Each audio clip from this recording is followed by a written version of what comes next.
Hey, hello. I'm in a ridiculous mood today. I don't know why, but I am. And I just had some fire bricks delivered whilst the commercial little interlude was going on there. So I'm a happy man. I now have fire bricks. It's minus ridiculous in the UK. I want my fire lit. What And is so a I'm fire very. brick? Oh, okay. So I've got a log burning stove, and the little bricks which protect the outer casing. They snapped. They broke. They got too hot. I like it hot, and so we got them replaced. But they arrived just now, and I was bricking it in case. Oh, see what I did there? Oh, that was so good. Oh, Tim's shaking his head. I was nervous that it was going to be arriving when we were in the show. Anyway, that's apropos of absolutely nothing. This is this week in WordPress, where we talk about fire bricks and you too, it seems. I'm joined by three guests today. Firstly, and I keep getting picked up on this, we have these co-hosts, we have these people who come back time and time again. And I keep talking about them as guests because I forget. And so I'm going to be very mindful of getting it right. So firstly, Jess Frick, who is joining us today for the, I don't know, I think it's 400th time or something something like that, give or Yeah, take. it's quite a bit. But Jess is the director of operations for Pressable. She's an iced tea connoisseur, a proud member of the Post Status and WP Minute communities, and as we've just found out, a novice Firebrick user. But Yes, I'm American, but I am willing to learn. yeah, well, thank you. I'm not sure that one implies the other, does it? Well, fire brick isn't really like a term that we use Oh, here. okay, right, okay, all right. Maybe it is. I don't know. Well, thank you. I really appreciate you joining us today. Down there, we've got Sir Tim Nash. How are you doing, Tim? You see, I'm in a I haven't been stupid knighted yet. Yeah, there's still time. Yeah. No. Tim's been on many times before. He's a security. Well, what are you? Because your bio says bio coming soon. Well, if you hit refresh, Oh, really? Is it that simple? Okay. It says. Okay, great. Yeah. Tim is a WordPress. Look how the internet works. That's brilliant. I didn't know you could do that. Tim is a WordPress security consultant and a professional. This is great. A professional Doom speaker who is available to help secure your sites. He even promises not to sigh too often. Is the temptation when fixing people's sites to sigh a lot then when you see what is to you a rookie error? no, I try not to sigh. People have this perception that because I primarily do site reviews, people have this perception that I must sit there and just be there going. Yeah, the reality is, yes, it's not like that because I just want to help people. So I try not to sigh. I try not to leave them in a position where they're feeling bad because people, even if it's a mistake everybody's making it for a reason. Yeah, well, that's true. Do you ever sit there with your fingers like that, sort of, Only once. There was this one time where I had a client who was really.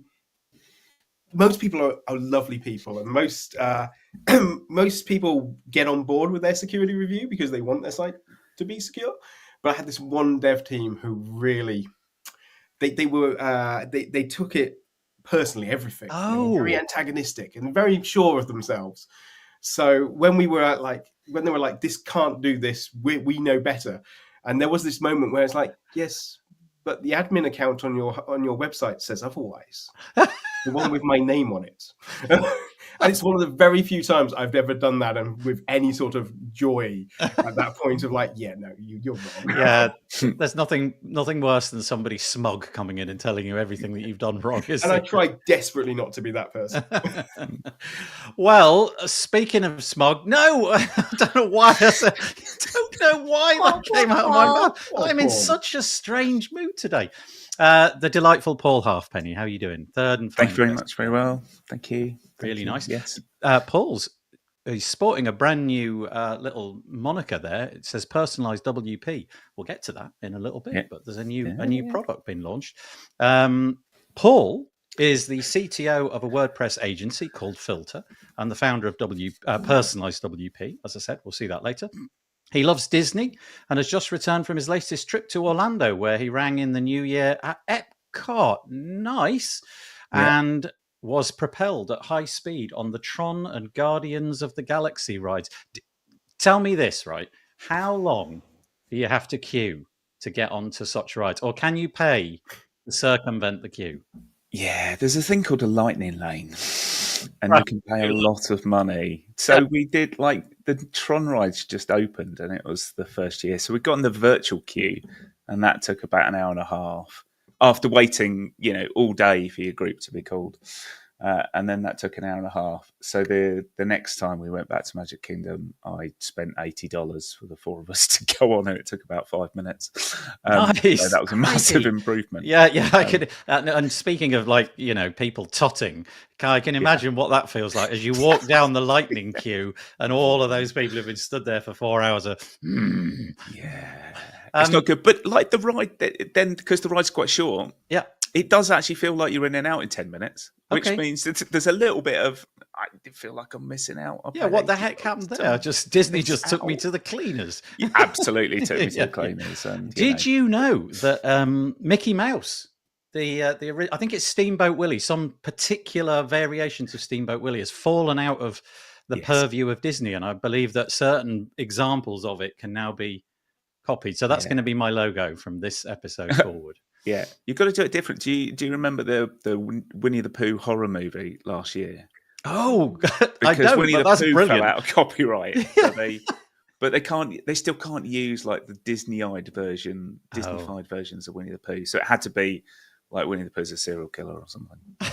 I didn't want to go there. Within hours of going out of copyright, the same people did the Mickey Mouse version. So version. Important to clarify that if it was the Mickey Mouse version, that's still in copyright. Oh, okay. Steamboat Willie version that just looks oddly similar. I was listening to a podcast, and they said, and they actually, I couldn't see it because I was listening to it, but they had it on the screen.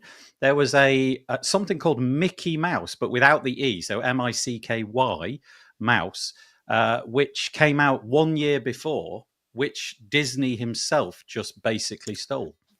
And then patented up the wazoo when it became really successful. His variation, presumably because of the amazing things that you could do with animation at the time, became really successful. So standing on the shoulders of, mice in this giant case. mice. Yeah, really big. Standing on the shoulders of lawyers. That's the episode name already. Standing on the shoulders of really big mice. Right, we've used up a quarter of the show or something just introducing each other. Let's do the usual bits and pieces. Firstly, if you are joining us in the comments, I thank you very much. That's really great. The easiest way to direct people is send them here, wpbuilds.com/live. You can use YouTube comments. You need to be logged into Google. Or if you actually search inside the actual video player, top right, there's a little live chat button. You don't need to be logged into anything, which is quite nice. If you're using Facebook, we won't know who you are unless you go to wave.video/lives/Facebook. We just get an anonymized version. But very nice to have you with us, Jose. He's saying howdy. Rob Cairns is joining us. Happy Monday, he says. Elliot Sowersby from just down the road in Bridlington saying hi. Pete Chineri.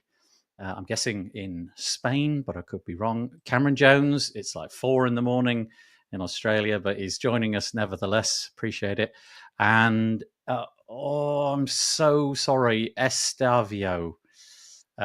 He's liking, but thank you. And Peter Ingersoll, as he always does, joining us to say what the weather's like in Connecticut. And it is currently that's brutal. It's -6 degrees centigrade, 21 degrees Fahrenheit and sunny. It's about -1 where I am, but that's bad enough.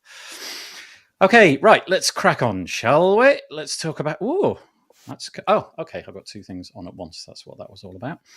So let's get on with the WordPressy stuff. Firstly, a bit of self-promotion. I hope you don't mind. This is our website, wpbuilds.com. If you want to keep up to date with what we do, just put your name, or rather your email into that little box, and we'll send you 2 emails a week when we produce new content. This will go out, repurposed as a podcast tomorrow morning, and then we produce an actual podcast on Thursday. And big thanks to GoDaddy Pro for keeping the lights on over here. Really appreciate it. We've got a little schedule page. It's at WP. Well, apparently we don't. Oh, yeah, we do. We have a schedule page over at wpbuilds.com/schedule. It tells you what we're doing each and every week. And Peach is on the call. And look, I'm going to be joining forces with her this Wednesday at 3 p.m. We're going to be doing our monthly UI UX show. And on the following day, I'm going to be talking with Sabrina Zidane, all about speeding up your WordPress websites. If you go to any of these, if you just click on it, it gives you a bit of information about what it is, and then you can put them in your calendar so that you can join us live. They're all at wpbuilds.com/live. Okay, and finally, another page which apparently needed to be loaded. This is our little demo series archive. We just wound up a webinar series with a really nice chap called Leonardo or Leo Lozovic, all about his Gato GraphQL plugin. You can see there's 5 episodes. They're not necessarily in order, but you should really go check it out if you fancy extending what WordPress can do and you're into GraphQL, or if you're just curious about manipulating data on a very, very massive scale. Have a look at his plugin. It's really good. And you can see that on our demos archive. You'll be able to find that right there. Okay. All righty. Let's go through this then. This is the year in core 2023. I don't know if it's the same person that does this each year, but each year somebody writes a post similar to this where they break down the stats, things like contributing to WordPress over the year 2023, in this case, the year prior. And there's some little caveats around where the stats come from, but we don't need to worry too much about that. But it may not include absolutely everything. But here are the underlying stats, which I think personally show in some cases a really healthy WordPress ecosystem. In 2023, WordPress core shipped 2,211 commits, which is actually slightly down from the previous year. 2,751 tickets were opened. Almost all of them closed, and 365 were reopened. 2,545 were closed. 1,079 people contributed source code, 472 of which was a first-time contribution. And I have this recollection that after the pandemic, we were all getting a bit frantic that the community was going to sort of evaporate, and maybe we're out of the sort of the dip there, because it does seem to be a little bit more positive. There are some stats here about when tickets and things are done, and oddly, it seems to follow this pattern. February's a really busy month, then it drops off to April. I don't quite know why that be. Then there's a sort of steady rise again towards the summer. Then it drops off again. And by October, we're into what looks like the busiest period. I'm guessing it's coinciding with core updates in the past year. That would be my intuition, although I can't exactly remember. Here's the countries, the list of contributions by country. As you may expect, the United States kind of dominates. Russia in second place. And not far behind, actually. Apologies. No, that was the previous year. And then it's what you may very well expect. Some of this may seem fairly normal. India has kind of doubled its contributing rate, though. And then you've got Russia, India, France, Australia, United Kingdom, Ireland. But Bangladesh coming in, 340 commits, up from 145 in the previous year. So that's quite positive. And again, this is contributors people by country. United States first, as you again might expect, but this was a bit of a surprise for me. Bangladesh comes in second place with 105 people, up from 43 the previous year. Then comes the company chart, and this looks in many ways quite similar, but Automatic at the top, 1,770. Yoast came in second place, just behind them, 10 up. I feel like I'm reading the charts. And then who done it? I confess I don't know who done it are. Google, Bluehost, XWP, Human Made. How do I say that? Anybody help me? How do I say Adivs? Is it a person? I'm so sorry. Dreaming Code, Amelia Capital, which is now Yoast and Marika's sort of venture fund. Accessible WP and GoDaddy. They're the companies in that order. And that's it. That's what I've got to say about that. Did anybody want to chip in? I'm not I'm not sure I'm shocked by Bangladesh. Yeah, go on, tell us. You had an intuition about that, didn't you? Well, first of all, Bangladesh is a huge country. You tend to you're sort of like thinking sort of the shapes and things, and you go, oh well, Bangladesh is the bit on the side of India and Pakistan, but it's not. It's a huge country with large population, and it has an education system that's very much focused on practical things. And certainly from my experience has been that I've often come across people engaging in open source. They've actually been part of the education system where they're told to go and do stuff and go and, if they're, it's very much a culture where it's like, if you should be contributing along and you should be learning. And so quite a lot of the higher education courses that are based around web development focus on WordPress, and consequently a lot of the education system is go and contribute, and that I think is showing up. So I think a lot of that's education that then merges into plugin teams and companies and from different places. And Nathan was saying earlier that there was a couple of large plugins that came out from Bangladesh as well. So no, it doesn't surprise me at all. If anything, I find it a little weird that the UK is showing up so highly. We always seem to do. I like to think it's the Mike Little effect, but also we've got Human Made up there as well, who are big contributors. And it's surprising that it's not a bit more balanced. We seem to have the United States and Russia, and then an awful lot of smaller countries on that list, and doesn't feel as disparate as it should be. I mean, you've got, of all of the ones, perhaps the most shocking is Ireland. Given how tiny the population of Ireland is. So whoever's putting in those 403 contributions, well done them. It also is the only one, interestingly, I don't know if this means anything, but it's the only one which doesn't have a piece of data from last year. So I don't know if that means that they're, hot in, landing in the chart for the first time. But that's amazing. I mean, the population of Ireland is fairly small. I don't think it's... And 70, less than 70 contributions behind the entire of the United Kingdom. Now we're feeling very poor. in our showing. Yeah, that's pretty impressive. Thank you for that, Tim. I didn't know about the. One last thing, you've got countries like Germany, which have a huge open source culture, right away from government all the way through, and not showing on the list at all. I wonder if that means that they're putting their endeavours into other things, or if the community there is, who knows. But thank you. I didn't know about the practical nature of the education system, but I guess that would kind of make sense, wouldn't it? If you're given projects to do and you can get hold of a free and open source piece of software gratis, and you can start fiddling with that. Yeah, that makes sense. Thank you. Good insight. Paul, Jess, anything on this? Anything surprising, weird, interesting? I think it's really interesting. What I've noticed on the last 12 to 18 months is the prevalence and the number of WordCamps and how well they're attended over in that side of the world. Obviously, WordCamp Asia did very well last year and is probably going to do very well this year. But maybe, I don't know whether it's just the accounts I'm following and seeing more activity, but those WordCamps seem to be really well attended. There seems to be more of them, and they seem to be doing much more at them as well. So I think where we don't have many WordCamps in the UK, and certainly not as busy as other places around the world. It's perhaps not unsurprising that we're seeing more activity from over there. Come on, Whitley Bay. Yeah. That's what we got.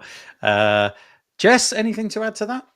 Yeah, it was interesting to see Russia and France, specifically because the top two committers had 552 commits and 413 commits, which is pretty much look at Russia that. and France. Yeah, that's a good point. But then also, if you scroll down a little bit more, kind of on that same vein, a little more.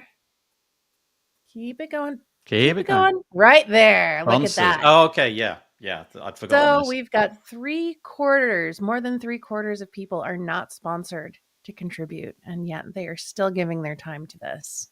And interestingly enough, it is increased.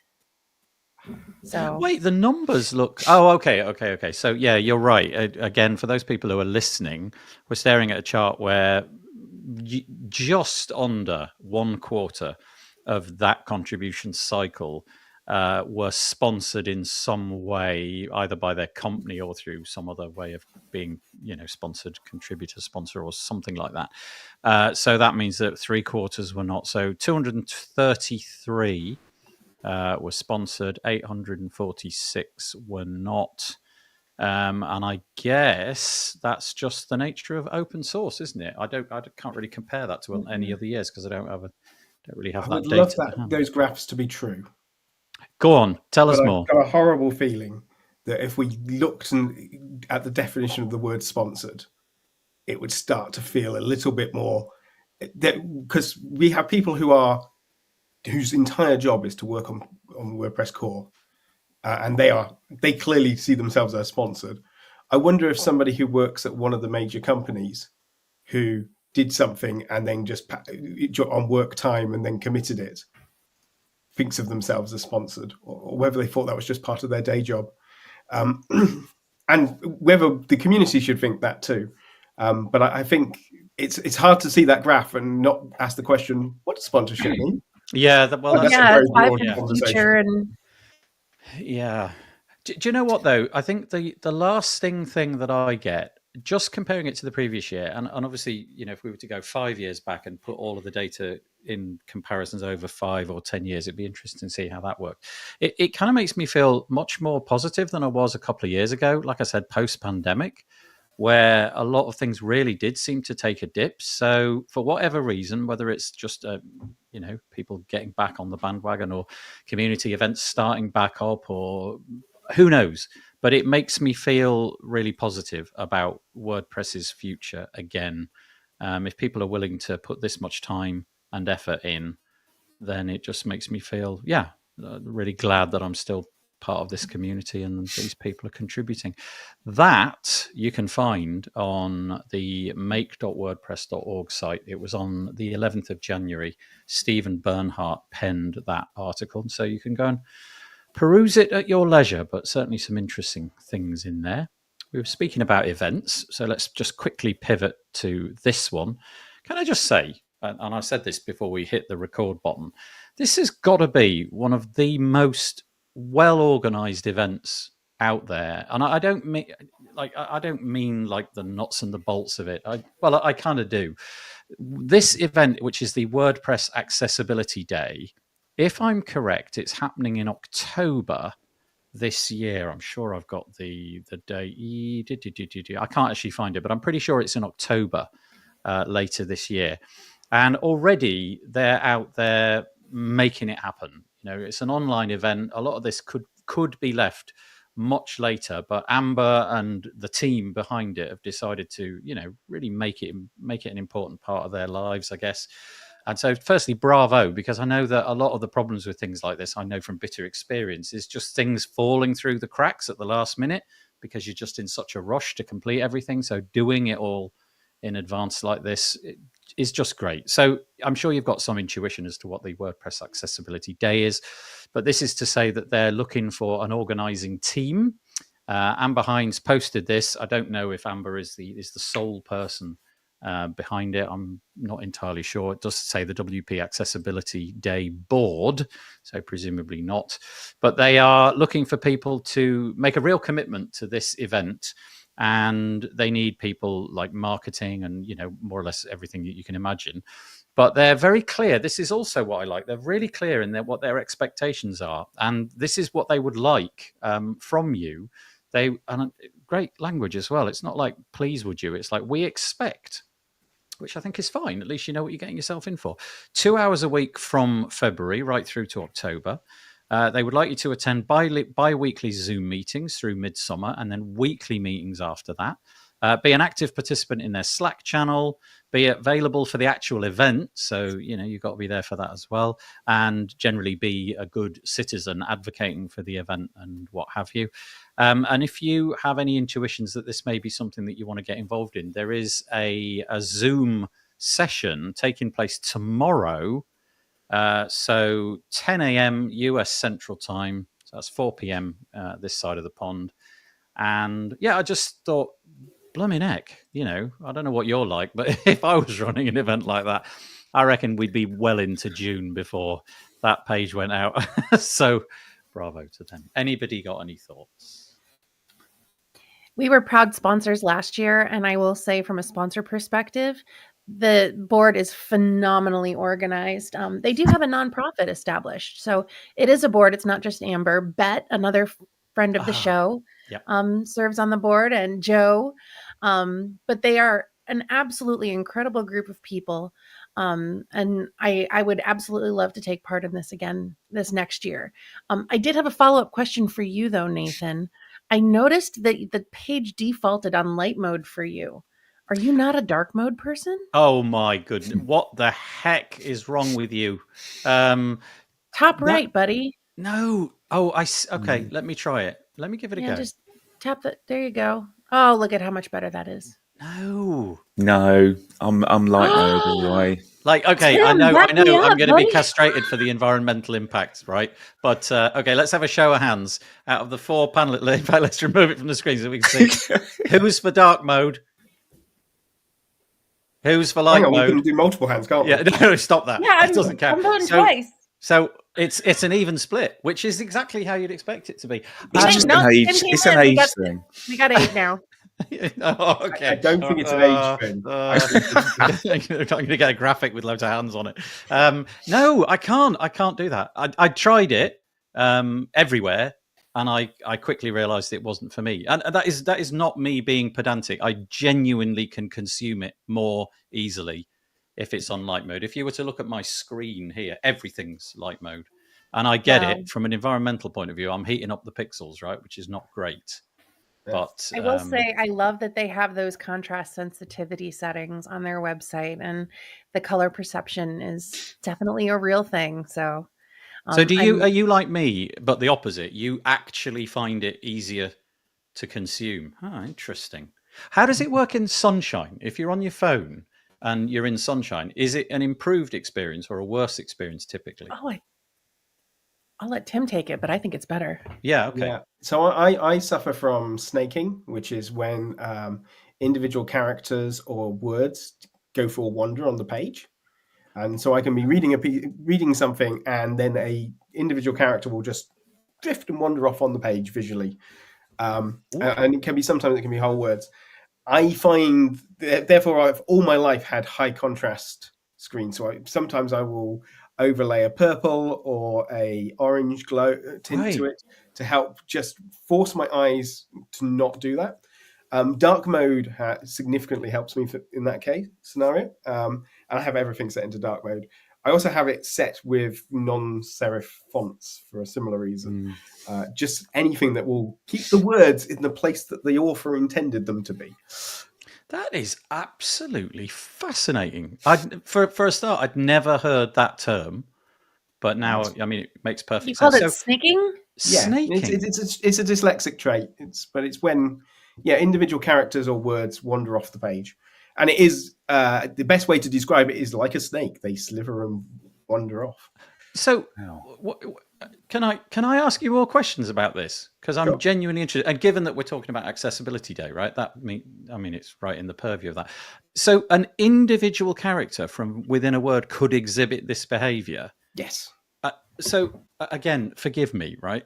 Is it that character picks itself up and removes? So the word is now absent of that character. So the letter itself wanders as if it was like a bug on the screen had just wandered off. And at that point, the word effectively shimmers, for want of a better term.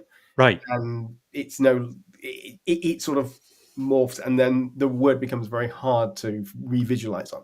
So if I stepped away from the screen and looked back, the word would be back in place and the character would be back. But a simple blink, the normal amount of blinking that you do doesn't... That wouldn't affect it. I have to be away and readjusting. And when that happens, it's the brain and the cognitive processing kicks in, and it often comes with a small amount of you become tired very quickly. Yeah. It can be quite painful as well if you're in certain circumstances.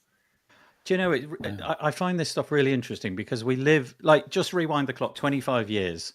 Everybody's living in the real world, and information is coming out of books. And I know that what you've just described is probably a characteristic in real books as well. Mm-hmm. And you've got those little overlays that you can put on.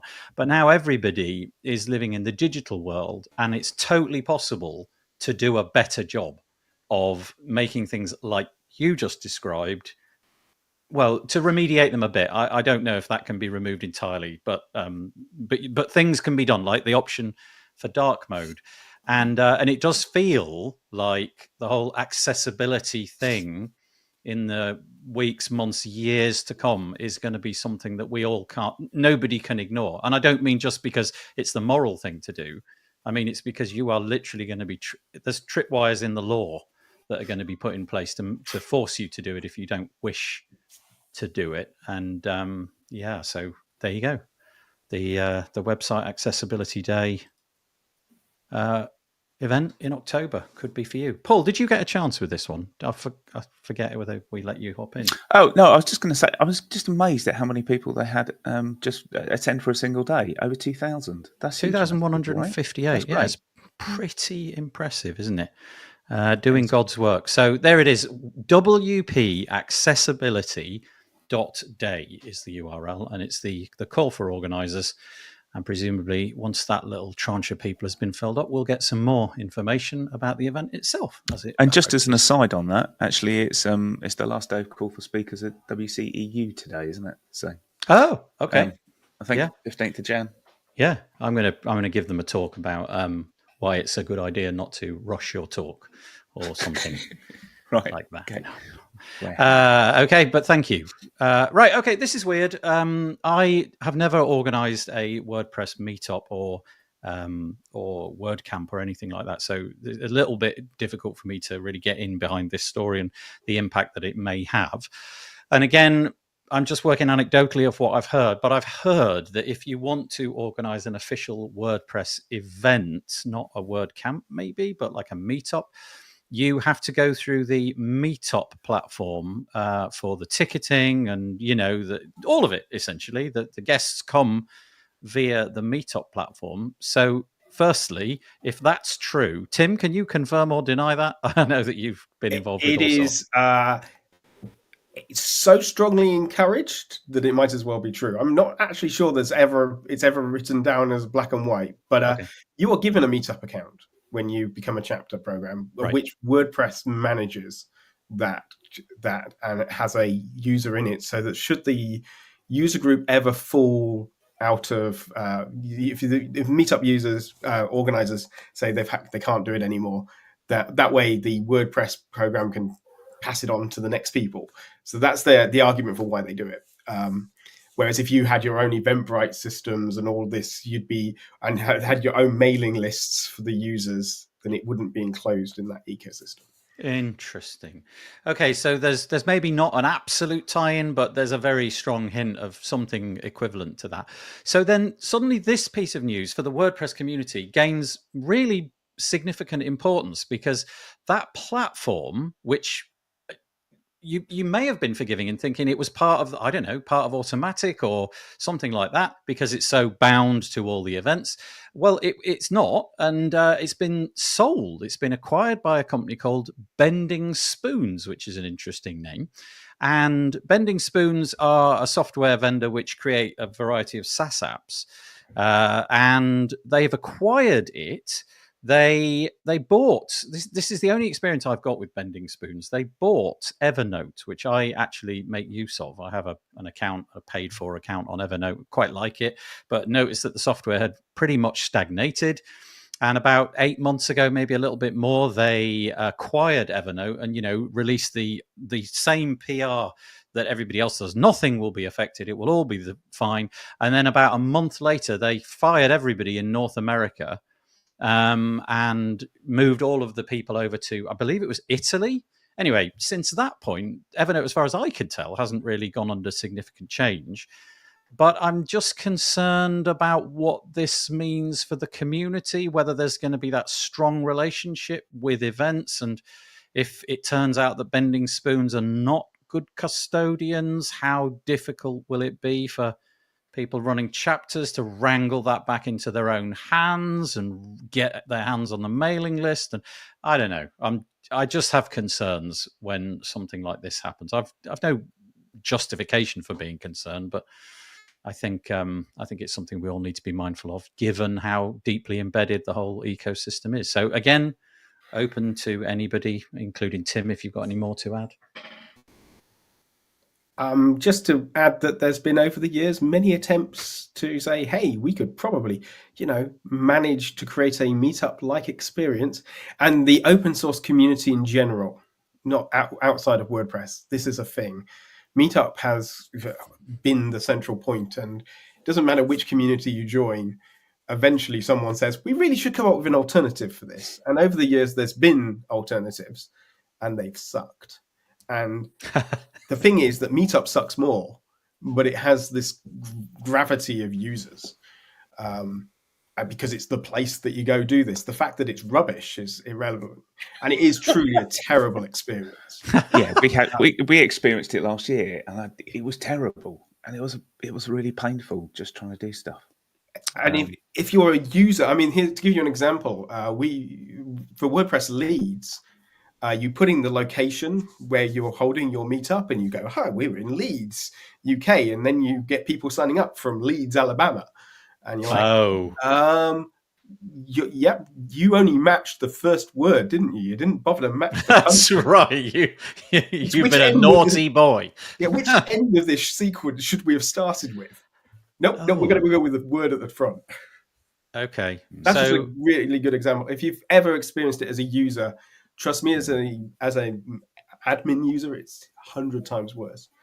To this day, I still I get emails from occasional people going, "Hi, I want information about this meetup," and it's like, that meetup hasn't existed for ages. And I'll go in and realize that it's just sending me ghost emails from users from like 5 years ago who sent this, and it's only just now managed to reach my inbox.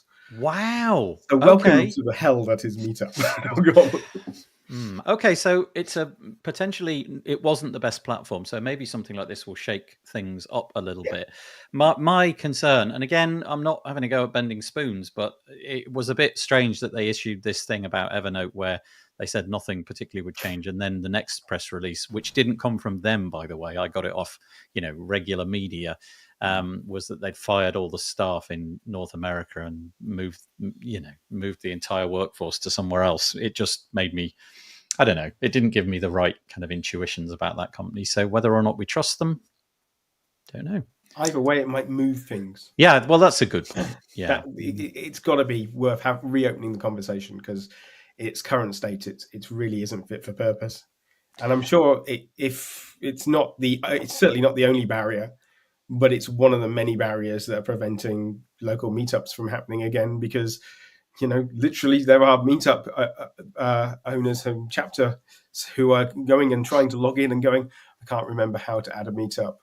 Oh, well, we won't have one this month. Oh, okay. Yeah, it could be a barrier to entry. Should say that it's not just for WordPress. I mean, presumably it's for all sorts of anything kind of meetups, whether you're local cricket club or whatever it may be. But yeah, okay, there we go. Jess, anything on that before we crack on? I got nothing. You got nothing. That's fine. Okay, in that case, we will move on. We'll talk. Well, just this is a bit of a hat tip. I know that in all sorts of ways, sponsorship is an important part of the WordPress community. We mentioned that in terms of contributing to core, but there's also some of the larger global sponsors. They put their hat into the ring and get selected, and they contribute, and it goes to all sorts of things, including WordCamps and things like that. And I'm just mentioning the 5 global sponsors at gold level for this year. There's the usual Automatic, as you may expect, is there. We've also got Bluehost and GoDaddy, who, full disclosure, are a sponsor of this podcast as well. Woo, I still can't get my head around the fact that it doesn't end in commerce. And new into the list, WP Beginner, which is a publication created by Awesome Motive. There's been a little bit of toing and froing recently about Awesome Motive, hasn't there? I think there quite often is. There's some videos going around recently and what have you. But anyway, they're the 5 global sponsors. Whatever you make of the companies individually, it's quite a big commitment. And I guess from my point of view, thanks to them for putting their hat into the ring and helping WordPress in 2024. 150 grand? I don't know, actually. Shall we see if we can find that out? Full details here. Let's have a look. It may not say at this point. It's $5 billion. I feel like I need to shave my hair off and something. Oh, there we go. There we go. 145. Yeah. It's a lot of money. Pocket change. Well, I guess, you know what? I guess in some cases that may For some of the very well- people on that list, yeah. Yeah. Let's just have a go back and see what we make of that. Companies, I should say. Automatic, Bluehost, GoDaddy, Woo. Well, Weglot was on there for a couple of years, and they're not on there this year. They're trying new things out. I was speaking to Thomas Fanchin, and they actually found it to be quite a good experience. None of this, by the way, is not public domain. We talked about it on a podcast. He was saying they're just trying out some new things. They thought it was a worthwhile experience, but they're just going to try out some new things in the year 2024. I think they've got quite a lot of really interesting ideas up their sleeve, but let's see. Okay, so there we go. They're the new global sponsors. And okay, so this isn't really news because it was in the year of the month of December last year, but I thought I'd mention it anyway. I don't know if you've got a plugin or you know of any plugin developers, but really the plugin review team, it's been a struggle, I think, since Mika left. And prior to that, even, the years that she put in, I think there was an awful lot of a volume of work which was mountainous, insurmountable. You never see the light at the end of the tunnel. But also, I think sometimes it got a little bit out of hand in terms of animosity and comments being directed at people. And, your plugin didn't get accepted. So rather than cope with that, you just fire off some incendiary email or what have you. So there's a bit of that going on. But it closed, and we should be able to hear from them soon. But I wonder what you guys think. Like, Paul, you've got a new plugin. We'll mention it in a moment. I don't know if it's going to be going into the repository or not. But is 90 days too long? Like, is that an inhibiting factor, do you think, in the WordPress space? Do we want to get this down to, like, I think the intention is to get it almost like next week kind of thing. I don't know if they'll ever do that, but the team is growing. There's a plugin which you'll be able to use to check your own plugin. That's kind of meta. I hope that plugin works. That would be really bad. And also they're bumping up the number of people to, I believe it's 5. So imagine having to wait 90 days to get for the plugin to be submitted. That's right. Yeah. Oh, I don't know why I found that so funny. That just seems almost like a Monty Python sketch. Physician, heal thyself. Paul, carry on. Sorry. I think we're in process of being reviewed, actually, and we submitted the latest new build of our plugin in November, I think. So it's been a long time, and there's been a bit of feedback which we're addressing. And then it'll go back in. It would be nice to get somewhere 10 days. I think would be adequate. That seems reasonable given that it's free. I look at what we do with other things because obviously we do mobile work at our agency as well. So we go through the App Store review process with iOS, and we go through the review process on Android as well. Android is pretty much fully automated. It's going to check a bunch of things. And then you're going to hear back whether it's okay or not. And actually, there's not a real person looking at it. App Store process on iOS is obviously not particularly transparent. And I think that's the key, really, is understanding. It's almost like wanting to be on the phone to the doctors, where it goes, you're number 3 in the queue. If you knew that would give you a little bit of insight into where you are. If you had a status, so it said, right, you're being processed or you're being reviewed at the moment, that would really help. Or if you knew what the statuses were to go through that. So I always think there's more about giving information to people. I don't think necessarily the time is a bit of an issue when it's 90 days. But if you're like aiming for 10 days, 14 days, but you tell people where they are and when they can expect it, it's much easier to be able to plan something and go, okay, well, I know there's broadly a 2-week lead time and I know where I am in this process. That would really help. 90 days is, if let's say that you're releasing it and you're releasing, I don't know, a commercial version and the free version at the same time. Yeah. 90 days, so a quarter of a year, roughly. That is a lot of runway that you like. If that's going to be your job, you're hoping to make that plugin your thing. That is a long time to be waiting. Well, I guess in the scenario where you wait and you're approved first time, great. But if you're waiting in the scenario where there's just a bunch of stuff that you need to fix, I suspect that has probably turned a few developers off just at the point where they were thinking about using WordPress at all, went and did something different instead. So yeah, dragging it down. Sounds like 10 days feels about right to me as well. Yeah, and I think it's all about agility and being able to do stuff when stuff happens. So say there was a new AI thing that came out tomorrow. And somebody can I just say there will be a new AI thing that comes out probably tomorrow. Will, right? Yeah. But you're able to incorporate that into a new plugin, and you wanted to show it off, and then you go, well, actually, that's 90 days now. I can't get that into the org repository. Nobody can use it for 90 days, and by that point, you've kind of lost the moment. I think that's where it falls over. Yeah, that's a good point. That is a good point. You can always get commercial and things like that, but I think it's a bit of a playground in the plugin repository for things as well, to get people get stuff in the hands of people and get them to play with it. And I think the sooner that you can do that, the better.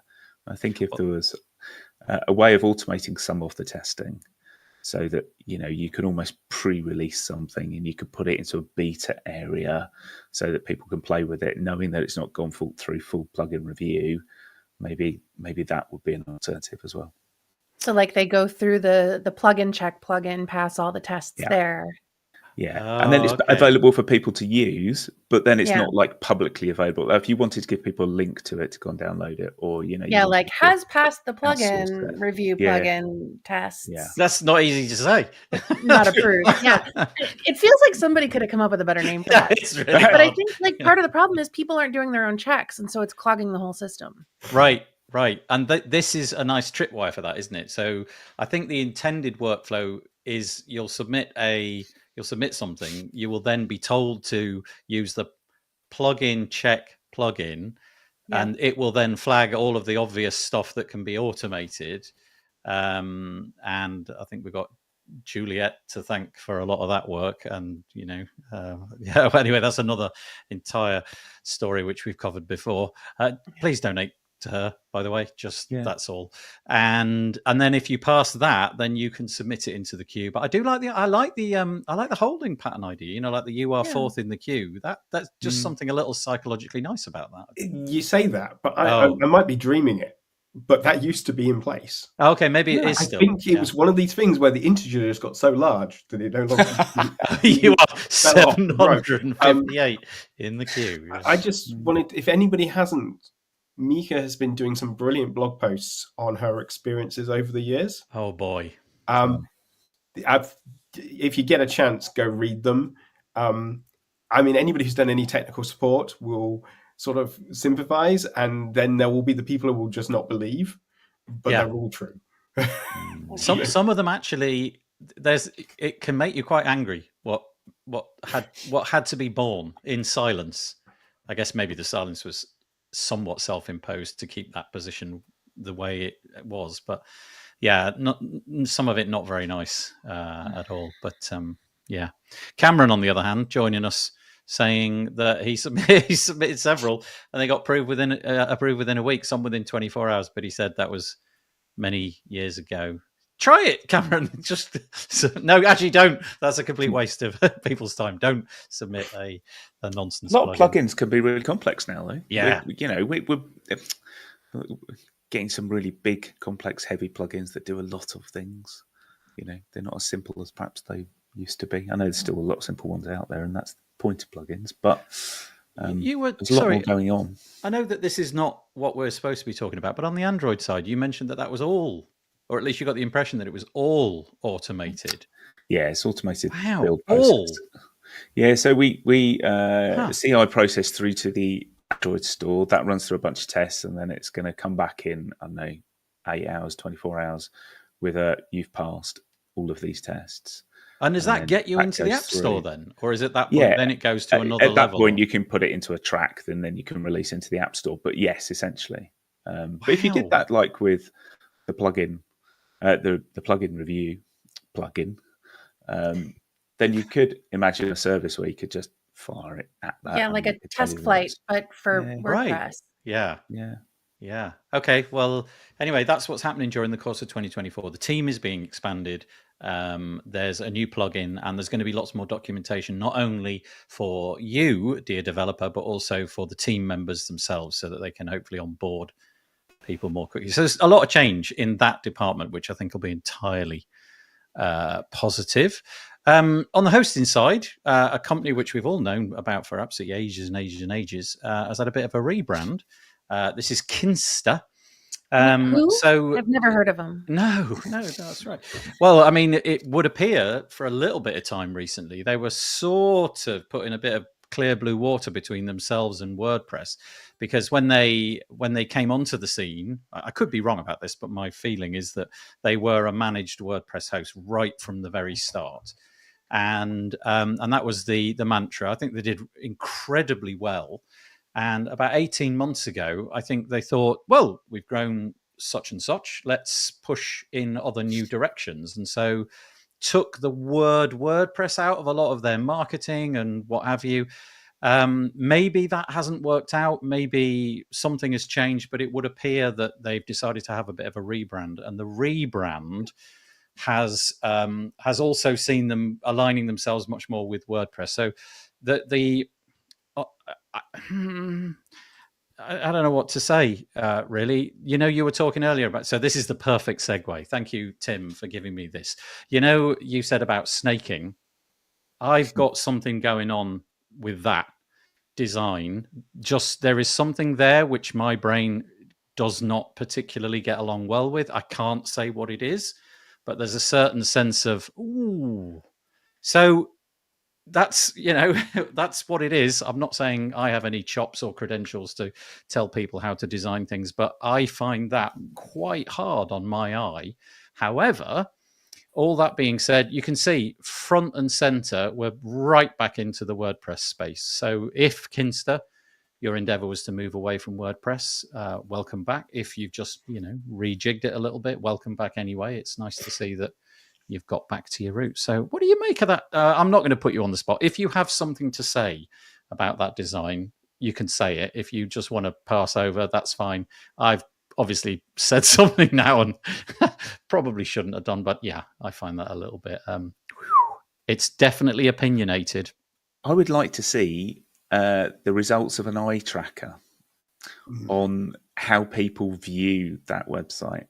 Because when I look at it, I look to the left and then I look to the right. That's exactly what I did. Yeah. And then I almost can't go back to the middle to read the text. Yep. And then I go down to the bottom. And therefore I miss anything about WordPress because I'm going all the way around the core message. So, that's it for me. Fair enough. Yeah, that was basically what I was just drawn to this. So maybe that is all it is. Maybe there's just something about those designs which sort of suck me in. But I definitely had that sort of dancing thing, and I'd never, ever, ever get something like that. But I definitely did when I saw that for the first time. Kind of like lava lamps almost. It was all just sort of like a little bit moving. It's pretty bold though, don't you reckon? From what everybody else is doing, where a lot of white space, the typical sort of blue often that you see with SaaS apps and hosting companies and what have you. It's definitely a bold move. I'm sure it'll work out for them. But anyway, Kinsta, welcome back. I like the use of the word modern WordPress sites. We don't want any of your legacy stuff. No. You go host that with some other company. We don't want to talk to you. That's which right. seems like a very, I feel that's like reinforcing that opinionated design with a very opinionated front message. Which will resonate with some people. They're clearly going for for a certain group of users that they're hoping to attract. And maybe that's why that design is going to work for them. They were one of those hosting companies which they just seem to be screen, everywhere. Though, my eyes. Okay. Yeah. Right. Okay.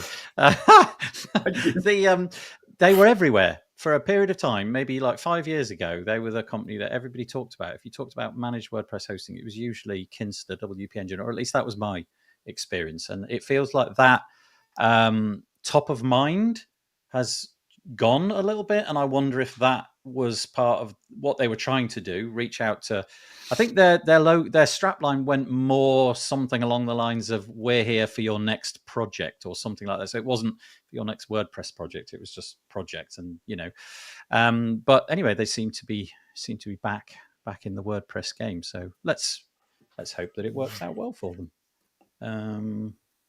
Anybody else? Jess? No, probably not Jess. Jess is Well, honestly, I mean, they had some funding changes last year, and then Okay. they laid off a whole bunch of really good, smart WordPress people, and then they released the design. To Lawrence's point, who wrote the post that you shared, it is bold. It's cool to see somebody doing something different. But I don't know that that's the choice I would have made. Yeah, so I forgot to raise this post, didn't I? This is actually the thing which got me thinking. It was WP Biz Dev, and as you say, it was by Lawrence, and he was talking about exactly that. First of all, the bold design, and also the fact that that it's nice to see them back talking more about WordPress. So anyway, there we go. Speaking of new things, ta-da!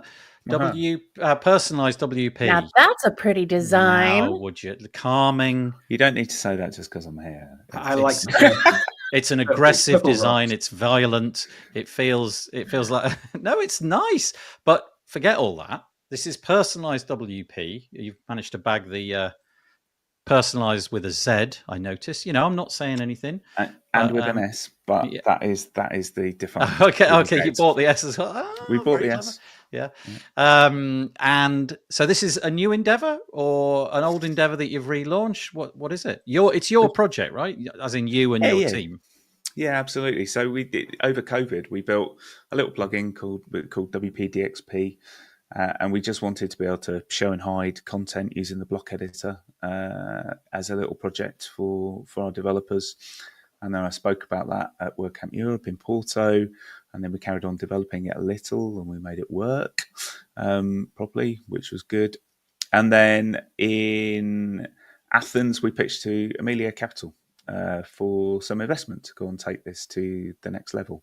And we got a yes. And then since then, we've done a rebrand to Personalized WP because we thought that what it says on the tin. But our branding, you can just about see a WP in that little squiggle. Oh, I got it. It's nice. And then at phase 3, and we've been doing some updates. We've added some new features to it, and we've literally just launched this, like very soft launch last week as a paid commercial plugin, but it's obviously going into the org repository as well. So on the pricing overview page, you can see that there's a free option which allows you to have personalization rules, which we've always had in our plugin. If you just go, and then standard, we kind of have a few extra personalization rules that meet and link up and integrate with like WooCommerce and Gravity Forms and Ninja Forms. And our pro version allows you to track people around your website, build visitor profiles, segment them, and then you'll be able to do lead scoring as well. So like these are all features that we see in other CMSs that we've used in the past, because in the past we've used Sitecore, we've used Episerver and Optimizely, we've used Kentaco, we've used everything that's out there. Basically, and WordPress doesn't have that in core. So this is for us, it's kind of putting those features in there that we think will be useful to some people, even if you're just a hobbyist or running like a small shop, to be able to show things based on what your customers are, where they're coming from and who they are and what time of day they are, all the way up through to agencies who may not want to go and put stuff into HubSpot or those kind of SaaS-based CRMs, and can hold some of that data in there and market and target to those users as well.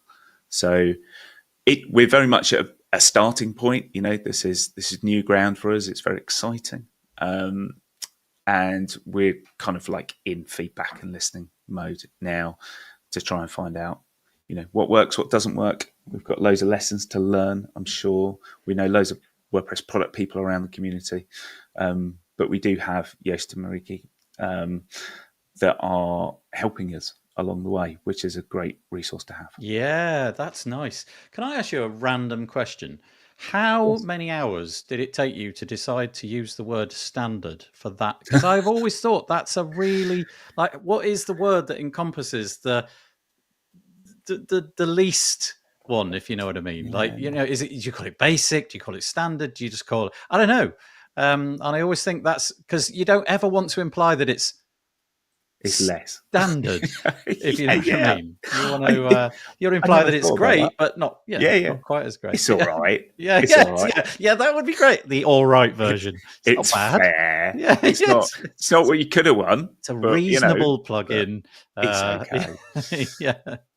I think. Do you know what? Actually, it's really hard. If you scroll down a bit, there's like a little one of those little things that goes, this is what you're going to get in all of these things, right? And actually, just even doing that was a great challenge for us to try and work out, okay, what you're going to get, but quite to do it for the first time and then come up with stuff. And that went through several variations before we got to where we wanted to be. And I'm sure it's going to change and adapt with time. And that's the most important thing, is just to take the lessons on and be adaptable and be agile in terms of what we're delivering. I've got one more thing, just a quick typo. Oh my God. That one. No, actually, no, Nathan, it's correct. I know. I just technically. Technically, Jess. you're absolutely right. Thanks, Jess. Yeah, it's correct. But I have a question for you, Paul. Go. Yeah. Are you scared to launch something like this with so much focus on, as you say, privacy? No, because this is all first-party data, right, rather than third-party data necessarily. So it's actually quite beneficial to people running this plugin on their own site, that they don't need to go and put the data somewhere else. They're not going to offsite it somewhere else. And particularly when we look at the enterprise space as well, it's having control of your own data is probably the most important thing. But it's a great question. Thank you. Yeah, that is interesting, because that is one of the big things. Well, it's just one of the big stories of the last few years, isn't it? You know, data and where it's held and how it's going across oceans and getting used and sold and what have you. So this is all the data that this plugin generates is being held within the WordPress database. I suppose that brings other questions to mind, but yeah, no, of course. And we know from working with clients on the agency side that not all clients want that data in their WordPress database. So we will be developing a way to offsite that data if you're of that mind. But for many users, it's not necessarily the thing that they need to be worried about, as long as their hosting is secure. So it's a trigger action mentality. It's like set up a thing which happens on the website, then decide what will happen as a result of that. So I don't know, if you scroll a certain amount, do this. If you leave the browser viewport, do this. So that kind of thing. It is. But you can get a lot more complicated than that very quickly. So you can, if somebody fills in a form or goes to a certain page, you can put them into a segment, or you could give them a lead score. You could give them a value for an action that they've taken. And then you could segment by lead scores. You can segment by people that have bought a particular product, but that filled in that data. When you've got that visitor profile set up, you can see all of their actions on the site that they've taken previously. You can move them from anonymous to known. And then in the block editor, you can choose whether somebody sees a piece of content based on how they match those rules. So is this show this piece of content if this person's from the UK and they exist in this segment where they've already filled in a form and their lead score is above 30, show them a promotional message with an offer, kind of thing. You've got I can imagine you've got a journey ahead of you with blog posts and what have you, spelling out what's possible. There's a lot of work when you've got a plugin where it's so open-ended like that you can do what you like. I think one of the hardest things is to actually educate the audience as to what's possible, or the different things that you can do with it. Because my intuition would be that a lot of people will not really understand its true power. So welcome to the blogosphere. Thanks, mate. Keeping it simple, but it's giving the power to the agencies, really, to be able to go and do things for their clients. So that's probably one of our core. Does it have lots of actions and filters hooked in so that you can expand it and put your own integrations in, or are you tightly controlling those at the moment? Yeah, no, they're all pretty tightly controlled at the moment, but we will be expanding and doing that. So what we wanted to do is get to a point where it's got enough features to be worthwhile. Then we've got the roadmap for the rest of this year, and we've got development resource for the rest of this year booked in to work on it continually. So it's a long term thing. It's not we're starting at day zero, I call it right now. I'm so And glad you're in it the- wasn't an AI thing.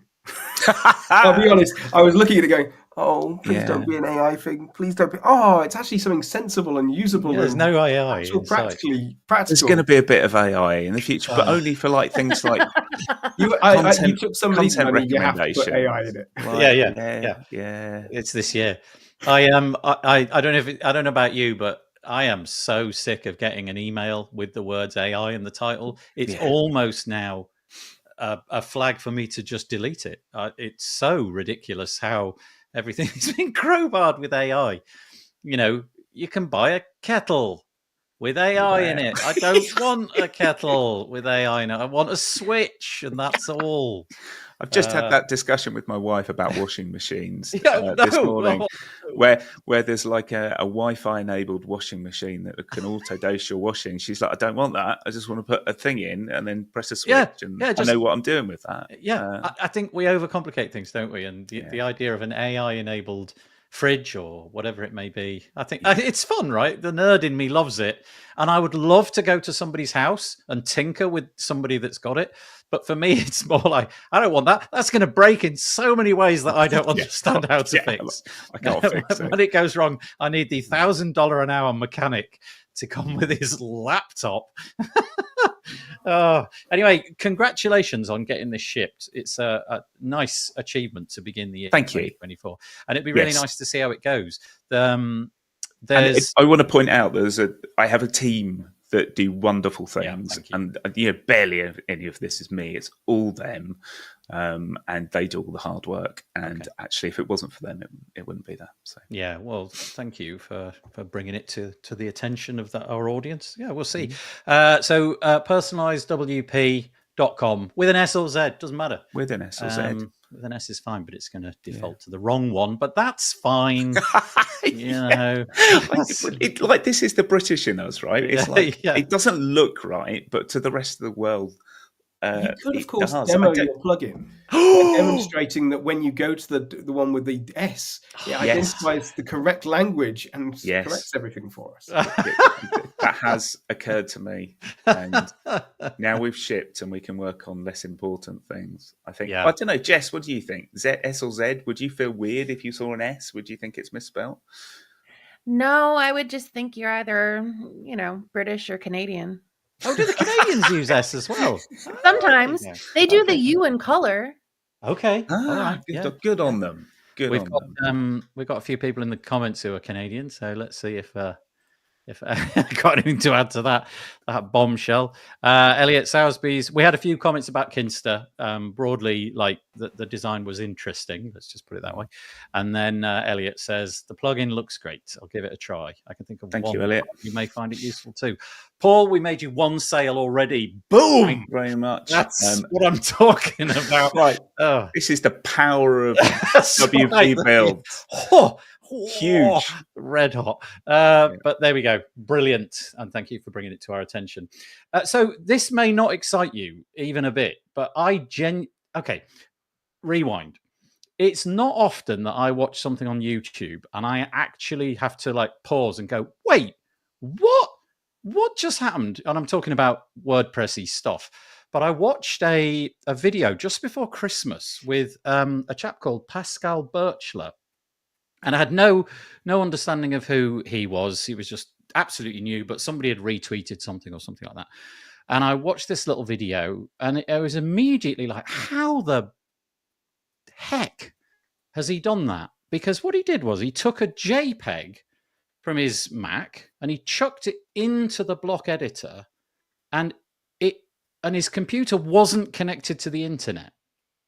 And it converted itself into WebP or an AVIF or whatever it might be. And it was all done inside the block editor. And he explained it all, and it obviously all made great common sense. But it just struck me as a really interesting application of leveraging the tools that are actually built inside the browser that I basically didn't know existed. So a lot of this conversion of images can be done if you add various bits and pieces in. But he also then went on to demonstrate live captioning again inside the browser. And I just wanted to bring it to your attention. I feel that he's onto something. And he thinks that he's onto something as well. So really just listen to the podcast. It's on the WP Tavern. It's episode number 105. And I think some of this stuff could go into core, not with all the bells and whistles and transcribing videos in real time, but the ability to select somewhere in the back end and say, can I just have every image as a WebP, please? No matter what I throw at it, can it always just go into a WebP? And it doesn't have to phone it out to an external service or anything like that. It all just happens on the fly seamlessly. So anyway, hat tip to Pascal. I thought it was pretty remarkable, and I know he's been really pleased with the reaction that he got. So anyway, maybe I was overreacting. Maybe it's just something that you do on a daily basis, But I'd never seen it before. So over to you. Did you? Was that an amazing thought, or was that just like, yeah, duh, Nathan, shut up? WebAssembly is fantastic. There you go. There you go. WebAssembly is fantastic. Very soon, you'll be able to get your own personalized Bitcoin miner. In fact, you already can get a Bitcoin miner sitting in WebAssembly. Can it be done with AI, though? That gets hacked in even slightly could permanently be mining off your browser, because WebAssembly is wonderful. Yeah. Well, again, you're 100 and 1,000 times more technical than I am. I didn't know that the WebAssembly technology could be leveraged to do those kind of tasks, and just seeing it happen inside the block editor. Whereas the only services I've come against are go into the media library, have some sort of plugin installed, you put it into the media library, and you wait. Something happens in the background mysteriously, and you don't quite know what's happened. This will do all of that before you've even saved the post. It's just happening right inside the post. So I thought it was remarkably clever. And I think something like that could be in core. We talked about accessibility and switching things on and off. And I think that in the future, it's not really accessibility, but the idea of saving bits flying across the internet, if you can cut down by 40% a JPEG into a WebP format, and it can all be done automatically by ticking a box in a setting somewhere, that kind of feels like we're into the territory of core. Maybe not. I don't know. Maybe it's not for everybody, but yeah. Well, everybody's got enough power in their laptops these days to be able to cope with all this stuff, right? So, right. The late. I mean, I'm lucky enough to have Macs, but the processing power of those are absolutely ridiculous, and I don't use it anywhere near its capacity. But I think the important thing is patchy internet. And when you don't have internet, just being able to work offline, because there's so many things these days where it's a bit of a struggle to work offline, actually. It's like when your internet goes down and then you're like, I'm going to have to take the afternoon off work because your internet's gone down. It's like, I could just work locally. But it just feels like you can't anymore. It's like, if your internet's not there, that's it, half a day off. He also introduced this thing. He uses a library called Blur Hash, which I'd never heard of before. And so it's kind of like a bit like lazy loading, but if an image is loading, he's got a saved copy of it, which has taken a representation. When you look at if you squint your eyes on an image, you get an impression of what's in there. So he uses CSS to replace the image whilst it's lazy loading with something that is kind of like what's going to come. So in my case, it would be this pasty white circle in the middle, and then something getting a little bit lighter towards the edges, but you get the impression. But also it means that you don't get any of that cumulative layout shift, because he's already inserted something into the page which is the same height and width, but it's a couple of kilobytes of CSS. And again, I just think he's quite clever, basically. It's very cool. So anyway, go and check that out. That was on the WP Tavern number 105, and there's his videos on Twitter. There's a couple of them, but I linked to them. I can actually recreate that effect just by taking my glasses off and then putting them back on again. That's the same as your CSS. Yeah, I can do that. It's like, everything's blurry. Right, let's see a bit. That's brilliant. Yeah, I've become that person who does this when I'm reading things, and it's it's a fairly recent development for me having to wear gloves. And I went the other day and got an upgrade, as it were, or a downgrade. I don't know what the language is, but my eyes are definitely not getting any better. I blame it all on the screens. Yeah. Okay, right. A couple of bits and pieces just before we finish off. Firstly, to say that I did a different podcast with James Giroux.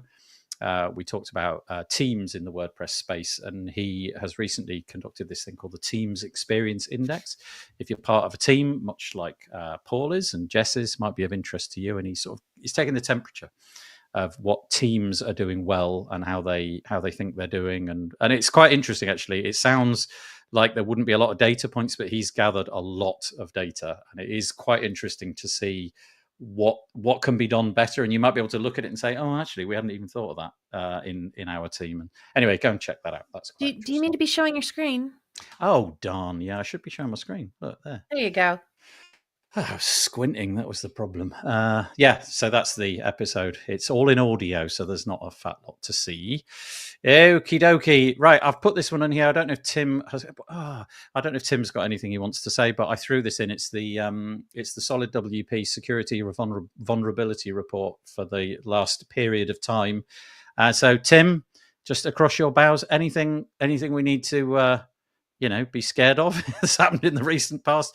Give us the state of WordPress security of the recent past. Plugins become vulnerable, themes become vulnerable. Everything is bad. We're all doomed. You should just abandon all hope. Now, just all the usual advice, which is update. Keeping things up to date has always been the advice that's been given, and it's getting more important. The thing that this vulnerability report doesn't show and you don't hear about is the time between exploitation is getting shorter and shorter. So basically, when a vulnerability is released, the time before it's being actively exploited is getting shorter. We used to measure these things in weeks, and in some cases months. And so patching once a month was a perfectly reasonable thing to do a few years ago. And then patching once a week was a perfectly reasonable thing to do a year or two ago. And then last year, patching every couple of days was reasonable. We're getting to a state where we're talking hours. And so if you're not automatically doing updates, you need to have a different strategy, and you need to get on that bandwagon. Because if you're sitting there thinking, well, we do updates once a week, that's no longer good enough. And your site, and the number of people who said, well, I haven't been hacked yet. Oh, you might have been. They're just very good now. Playing a game with a really bad game. Never say that out loud. Never. Yeah. So Tim, at the beginning, his bio said professional Doom speaker. There you are. There you go. Heard it. Please turn on if you're tried turning on automatic updates. Honestly, you're in a much better state with them on than you are with them off. There are plenty of tools. There are plenty of people who can help you. But yeah, don't sit there and go, yeah, we update once. If you're the sort of person who says we update once a month and it's all been fine, this year is going to bite you hard. Right. Okay. I first of all, thanks, Rob. Tim Doom or Doom, something like that. A long comment. Secondly, right, and I don't mean to get into this because I think we talk too much about AI. Presumably, AI is going to be a significant piece of the security landscape in 2024 because although it's fun creating blog posts, I'm guessing that you could also simply ask a piece of AI to, I don't know, modify something that was usable last week, which had been sort of cut off by a plugin developer or something. Go and search the repo, look for vulnerabilities, all of that. You get the idea. Is AI being used to create AI is used stuff? by developers. Plenty of developers are now using Copilot or Codium or any one of the many AI tools. You're going to shock people, but bad actors use the same tools and have the same capabilities. So, I'm not sure the AI threat is any greater in that respect. AI will have some benefits, some negatives, but everything's getting faster.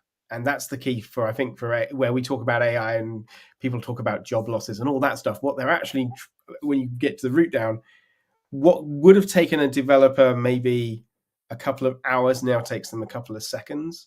And they don't necessarily need to go through that many passes to get something that's plausible. Now, if that's the case for an average developer, then that's going to be the same for a bad actor. Yeah. So everything is just getting faster. Can I just say, not everything's getting faster. I'm not getting faster.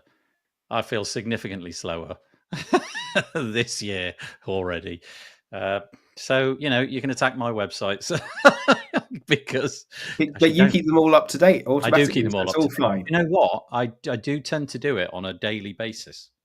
And you've just given me pause for thought. I either need to do that on a more like twice a day or just put everything over to auto update, because the consequences of something updating badly, at least that's a known consequence. Yeah. You are my friend, and I don't wish you to be hit by buses.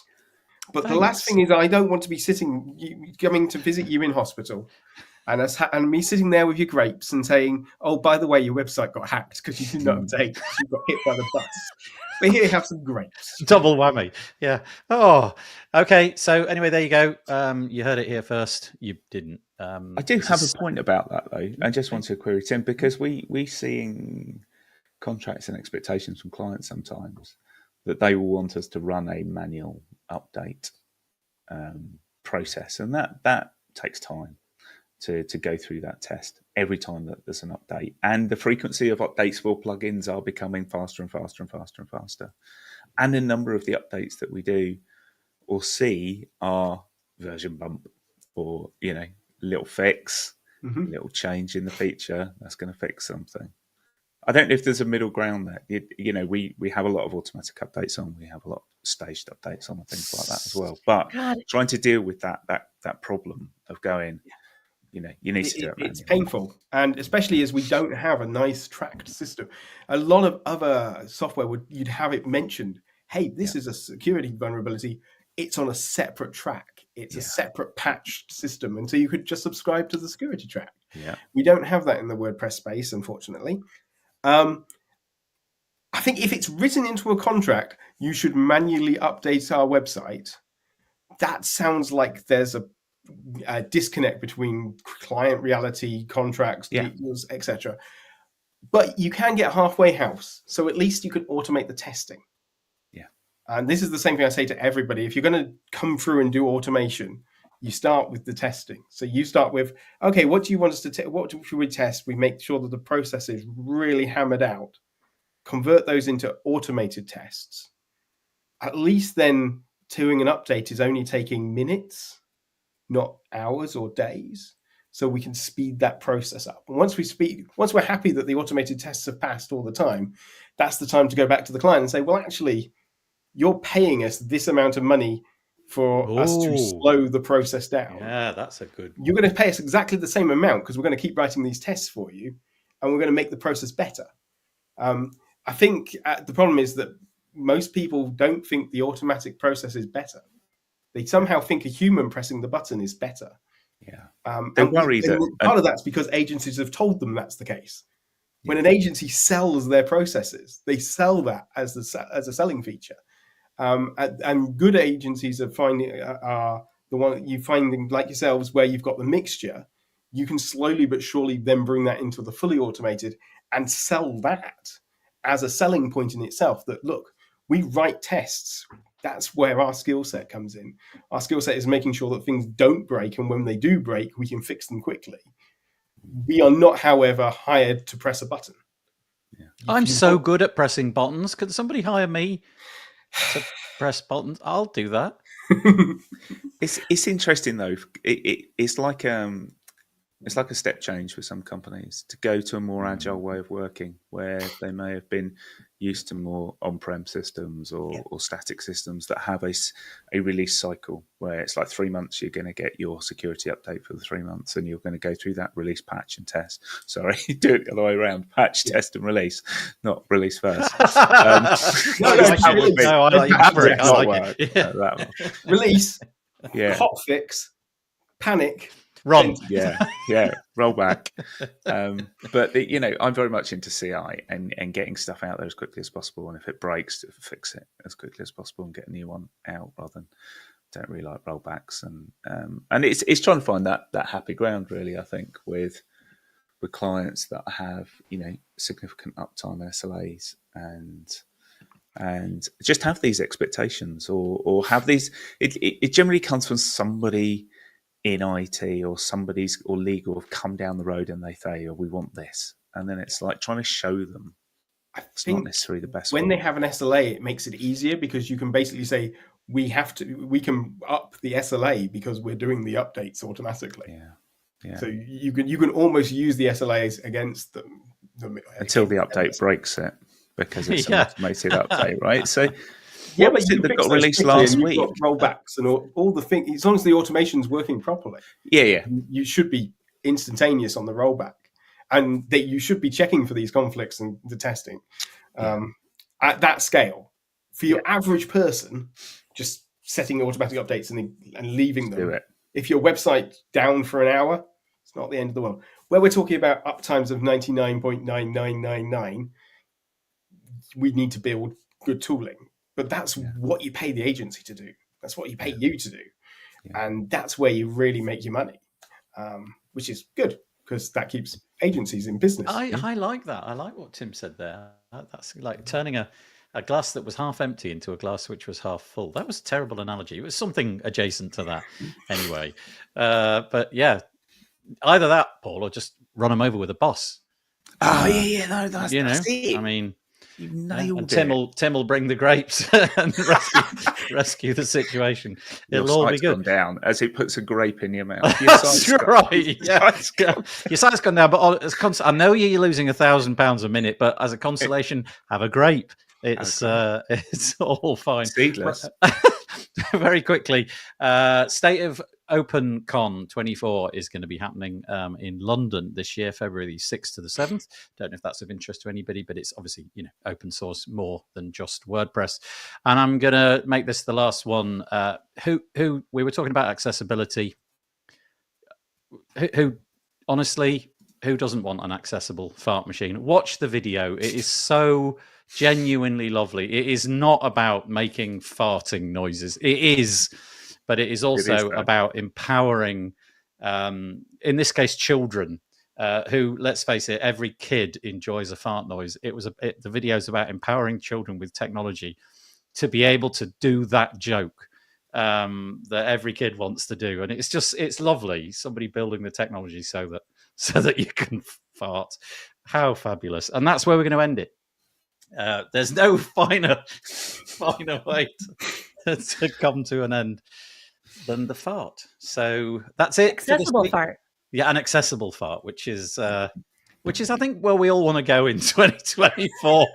What is an accessible fart? Is that like so? Literally, they built an Arduino. No, I know that, but just conceptually, what does an accessible fart mean? Is there such a thing as an accessible for all? fart? Yes, I think it's got to be loud and very small, so that we can all. Everyone is welcome to this fart. Oh, it's gone so south. You can all walk into this fart. Oh, the hole has been dug, and now we're shoveling more out of it. That's it. That's all. If you're shoveling it, it's no longer a fart. Again, Tim with the unfortunate facts. That's right. It descends into chaos as it usually does. Thank you so much to the three participants. We've got Paul Halfpennny, we've got Tim Nash, and we've got the co-host. Got it right, Jess Frick. Thank you to those of you that made the time to come here and do this live. I really appreciate that. Quite a lot of comments. I'm sorry we didn't get to quite a lot of them, and Jess is like itching, like, where's the hands? Where I'm are the hands? I'm working hands. out. Everybody get the hands out. Come on, Tim, hold out. Yes, there they are. Oh, that's brilliant. I had somebody on Twitter the other day like, what's with the hands? And I said, it's funny. And they didn't think it was funny. It's and tradition. I ran them over with a bus, but I didn't bring the grapes. Okay, that's it. That's all we've got. I know. Always take the grapes. Yeah, always take the grapes. Always take the grapes. That is all that we've got time for this week. If the graphic works and we get 10 seconds holding banner, great. If not, I'll see you guys in a few seconds' time. But thank you for joining us. Really appreciate it. Take it easy. See you next week. Bye.